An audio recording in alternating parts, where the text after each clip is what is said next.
Hello and welcome to Life in Pick Row, and today we're making Piccalilli, but you're probably wondering why I'm in the garden. To make Piccalilli we need ingredients, so let's go and find some. So we're in the greenhouse and we need a courgette, and as you can see courgette's gone quite mad in the greenhouse this year, and if we go down here you can see at the bottom a big marrow that we've missed, but a lovely sized courgette here, so I'll take that off. Yeah. That's our first ingredient. So next we want some beans, and just shows you can grow beans in a really small space. This is just over an archway. We're going to pick a few of these and they're going to go straight in to the bowl. It's a bit controversial for some people, but don't forget carrot can go in there, and we just pulled these out of the planters just now. Look at them, aren't they beautiful? I love a good carrot, especially when I've grown myself. So there's our beans, our courgette. The tomatoes aren't for the Piccalilli. The tomatoes I'm just picking because they're ripe. Okay, we're going to go in the house now and we're going to look at how to make the Piccalilli. So we're back in the house now and I'm going to do Piccalilli. For those of the people who don't know what Piccalilli is, it is a sweet preserve. It takes about 3 to 4 months before it's ready. So just in time Christmas. You know, Christmas, we're not saying it yet, are we? So let's go and have a look. So we're using the recipe off our website. I will put the link to that in the description below.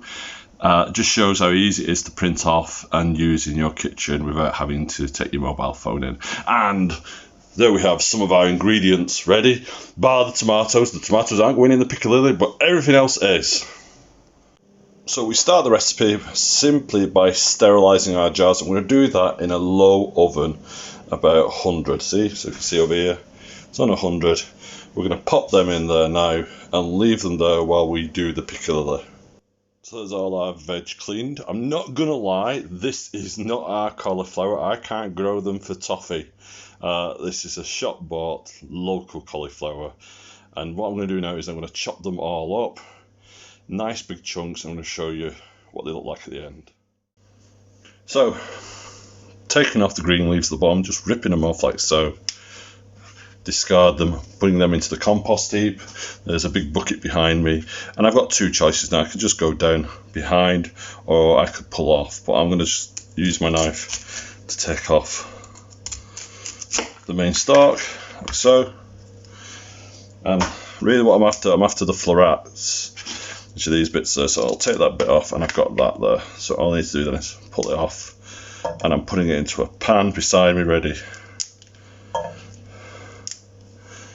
They don't need to be huge. We want all the chunks to be the same size. So I'm going to do that now.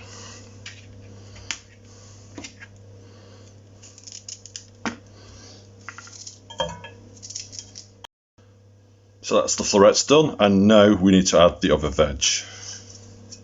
And I'm going to start with the courgettes. And again, take the top and the bottom off. And I want them the same size as the florets. Bit of camera wobble there. Whoa. And all I'm doing is quartering them, and I like my Piccalilli quite chunky. I'm not a chef, so any of you going to write in about my knife skills, please don't. So as you can see, there's the size of them, and into the bowl they go.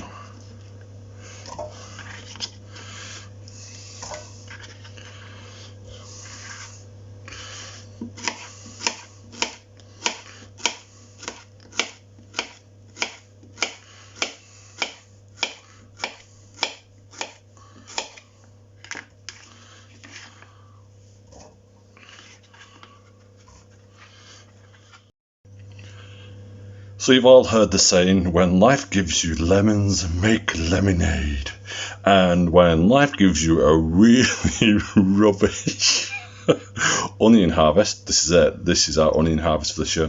Never had any luck with onions. Pickle them that's what I'm going to do. They're going in the Piccalilli as well. And again, we don't have to be particularly chefy about this. It's a matter of just quartering them and throwing them in. They're not massive, but you know, they'll be great in the Piccalilli.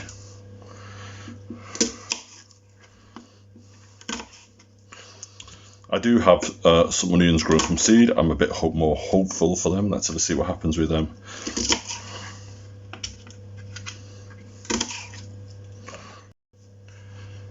And the veg keeps on going, and that's the great thing about Piccalilli. You can try anything that you want to pickle that you think is going to go really well in a sweet pickle. So these are our carrots, give them a good wash.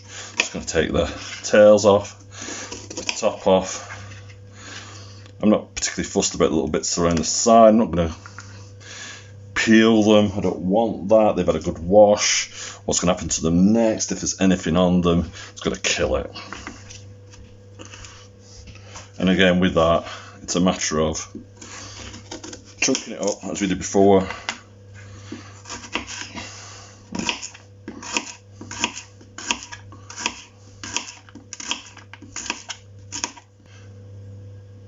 Sometimes you can look visually in the pan and decide if things are working in the ratios you put them in. So I've decided, looking through it, there's quite enough carrot in, and carrot's quite sweet, you see, so I don't want to put too much carrot in. So I'm going to put that on the side to eat for another day. And now we're going to move on to our beans. And again, doesn't matter if there's strings in them because they're going to go into the vinegar, and once they've gone into the vinegar it'll soften them up.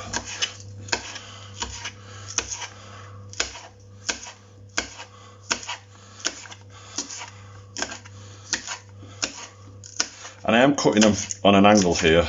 It's not a chefy thing, it just makes sure you've got more surface area for the vinegar to get into. And again, topping and tailing them. I don't know why we top and tail stuff, but it's something I was taught as a child and still carry on doing. I've got runner beans on my plant still that I'm going to let go until they're full beans. You can see one just popped out there. See? Look at that. And I'll dry them. I'll show you that in another video. So there's all my veg in a pan, and now I'm going to use 2 bottles of malt vinegar. You can use 1 bottle of malt vinegar and 1 bottle of white wine vinegar just to make it lighter. Oh, somebody's quite satisfying with that. Yes, I know I can take out the little squeezy thing, but you know what, I quite like this. I quite enjoy the squeezy time.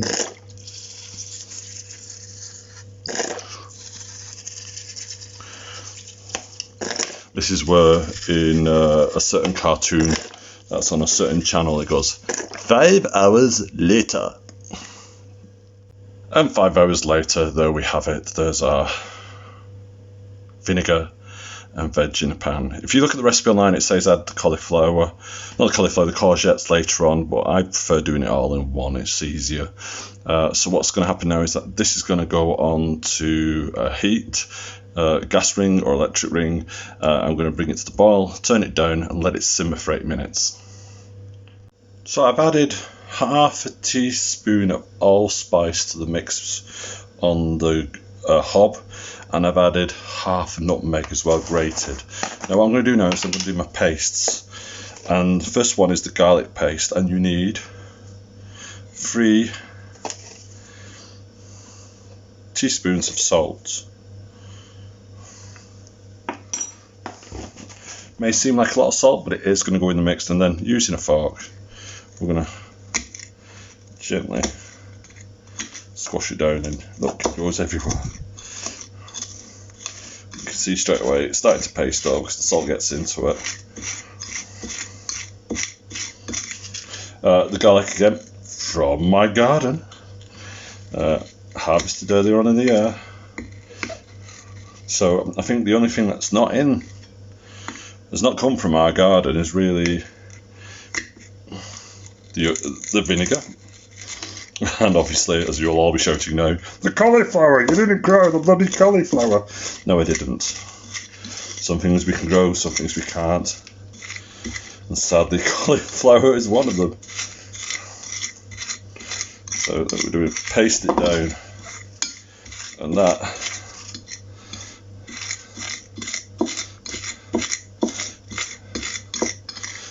a bit longer will be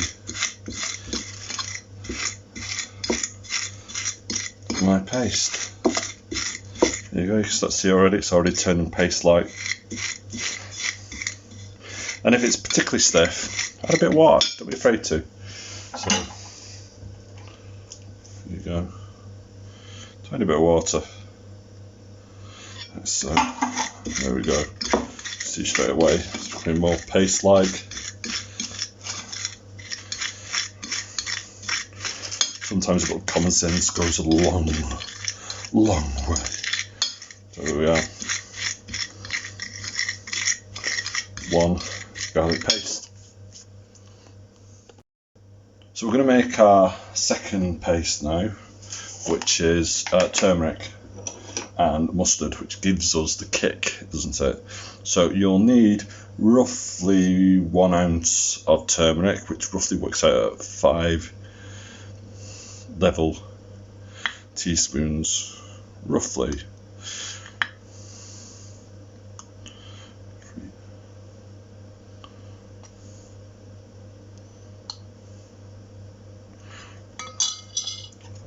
Five of them.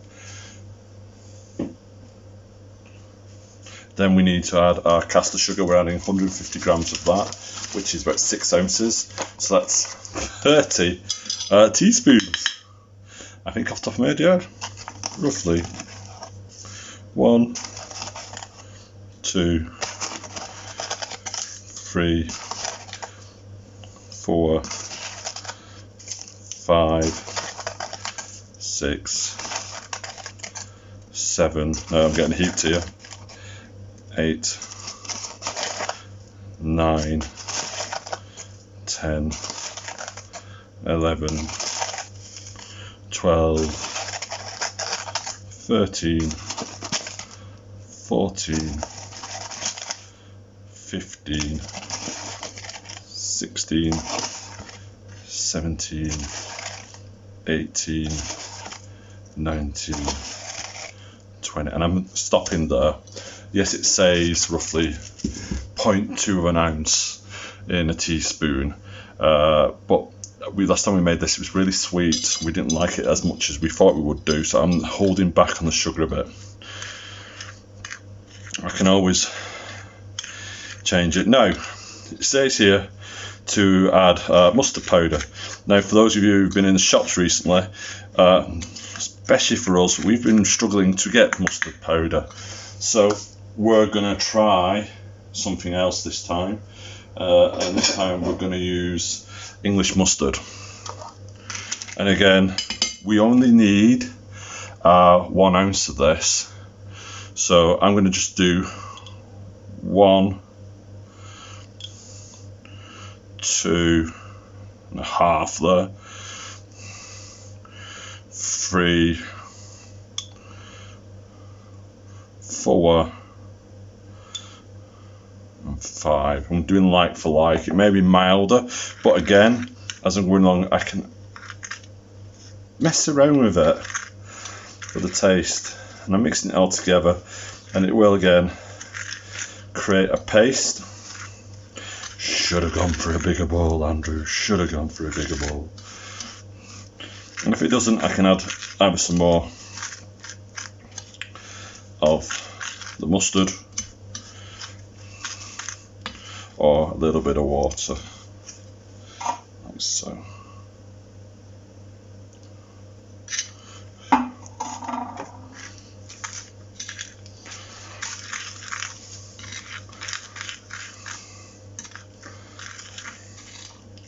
Just knock the sugar back in.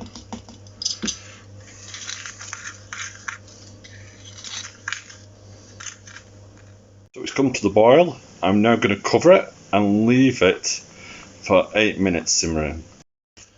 So I'm going to add my tablespoons of flour now. Doing it slightly different from the recipe, as you can tell, those of you following it. So there's 1, 2, 3, 4, 5, 6, 7. So those are 7. Now the sugar I didn't add to this, I'm going to add to the garlic paste. And again, this is largely down to the fact I've done it in the past. It's rather oversweet. So again, use a bit of water to loosen it off. It's too much.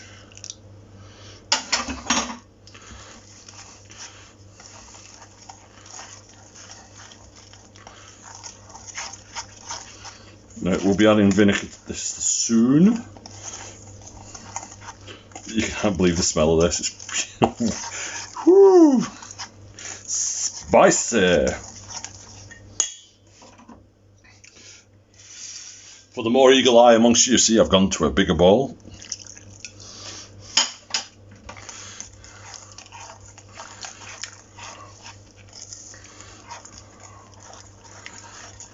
It's better. We're getting it more paste-like. It's looser. There we go. That's my mix ready.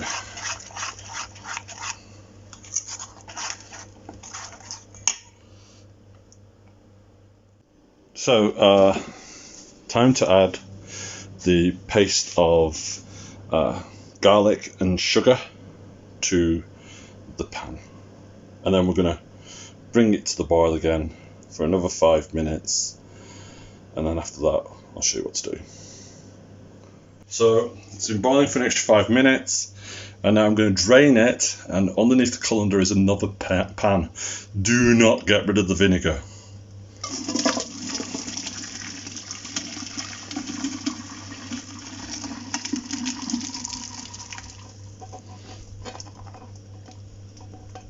You want all the veg out. There we go. Wait for the steam to clear. And out of the mist comes the cauliflower. So you can see a little bit easier now. There it is. Lift it up. There is all my beautiful vinegar underneath. There we go. Oh, steamy again. Now you remember this, it's really, really hot in here now and vinegary. And what I'm going to do is I'm going to take a ladle of that hot vinegar, and I'm going to add it to the bowl, and I'm going to mix it in really quickly. And this is what I'm doing this because I don't want to add this to the pan just as a paste. I want to add it warmed through. So I'm going to transfer this now to the pan, and I'm going to whisk as I go. So let's bring the pan up.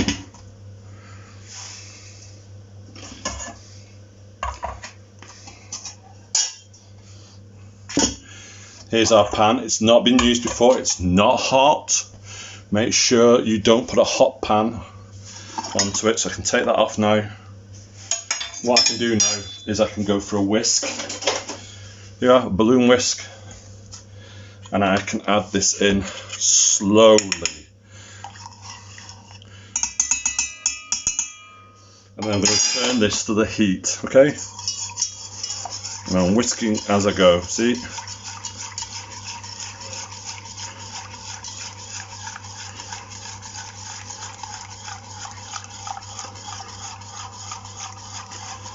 And I'm going to heat this through now for 5 minutes. And this is the sauce the vegetables will go into. Okay?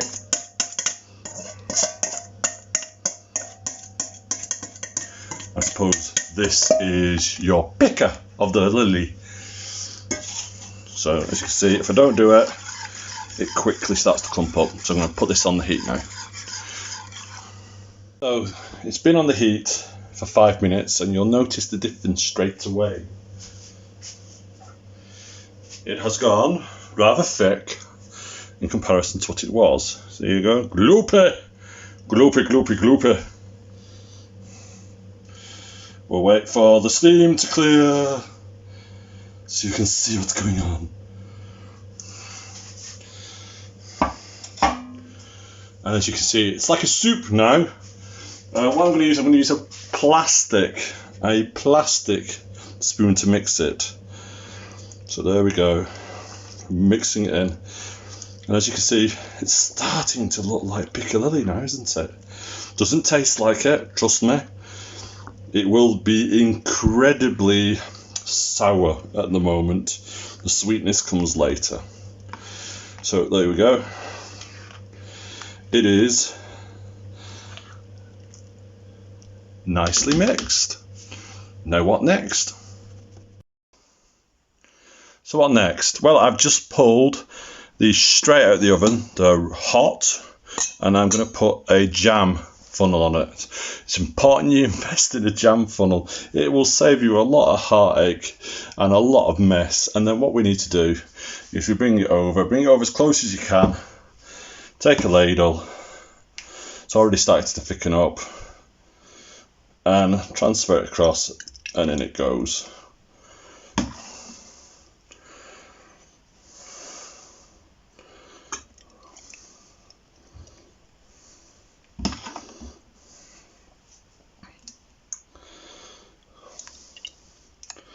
And you want to fill it up quite high. Don't be leaving gaps if you can. There we go. Take that off. Transfer it to the side. And there we go. That's it.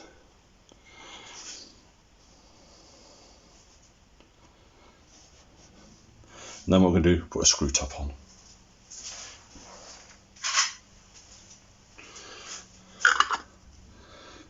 And that, if I just hold it with a cloth, because it is very hot, it's Piccalilli. So what happens now is the Piccalilli is going to cool, and as it cools, it sucks down the lid, and that means you've got an airtight seal. Label it with the date on it, store it somewhere cool, back of a cupboard, in a fridge. We prefer to put it in the fridge just to be on the safe side. And that's it from Life on Pig Row. Until next time, bye bye.